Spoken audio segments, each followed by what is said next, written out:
تو وسیلے کے تعلق سے ایک سوال یہ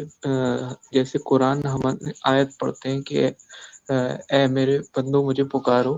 تو ہم یہ آیت پڑھ کے سناتے ہیں، تو کسی نے مجھ سے پوچھ لیا کہ یہ آیت جو ہے کس کے وسیلے سے تم تک پہنچی؟ مطلب یہ ڈائریکٹ تو اللہ تعالیٰ نے تم سے کہا نہیں ہے،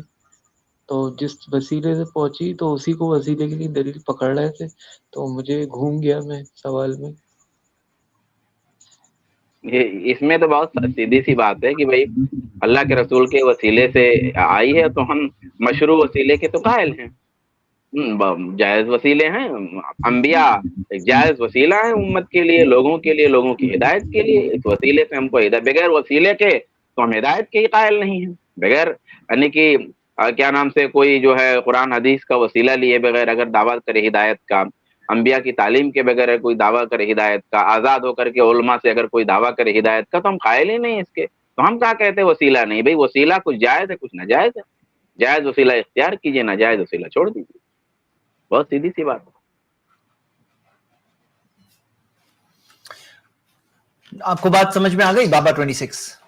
جائز اور ناجائز وسیلہ سمجھ میں آ گئی؟ جیسے صحابہ اس زمانے میں نبی صلی اللہ علیہ وسلم کو دعا کرنے کہتے ہیں، تو یہ تو ہم نے خود بتایا نا یہ جائز وسیلہ ہے، ثابت شدہ وسیلہ ہے،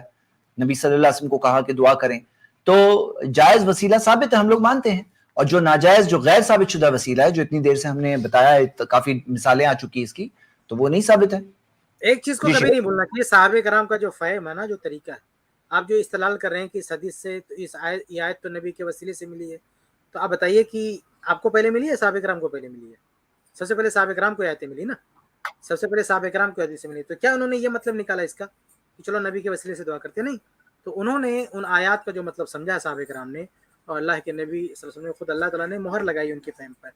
بلکہ قرآن میں کہا اللہ تعالیٰ نے کہ صحابہ کرام کی طرح تمہارا ایمان ہونا چاہیے، تو اس لیے صحابہ کرام کے طریقے پہ ہمیں قرآن مجید کی آیات کو سمجھنا چاہیے۔ اس میں وسیلے کی دلیل ہوتی تو صحابہ کرام بھی اس پہ اس طرح سے جو وسیلہ آپ ثابت کرنا چاہتے ہیں، صحابہ کرام نے اس سے وسیلے کی دلیل نہیں لیا جو وسیلہ آپ ثابت کرنا چاہتے ہیں، اس لیے ہم اس وسیلے کے قائل نہیں ہیں۔ ہاں جو وسیلہ ثابت ہے، جیسے وابتغوا الیہ الوسیلہ قرآن میں ہے نا، باقاعدہ وسیلے کے ورڈ سے بھی ہے، اب اس کی جو تشریح ہے، اس کا جو معنی مفہوم ہے کہ وہ نیک اعمال کا وسیلہ آپ لے سکتے ہیں، تو کوئی مسئلہ نہیں، اس سے کون آپ کو منع کر رہا ہے۔ لیکن ہر طرح کا وسیلہ جو ناجائز ہے، جو بعض تو شرک پر مبنی ہے، تو وسیلہ نہیں ہے بلکہ وہ تو تباہی ہے اپنے لیے، اس لیے اس سے بچنا چاہیے۔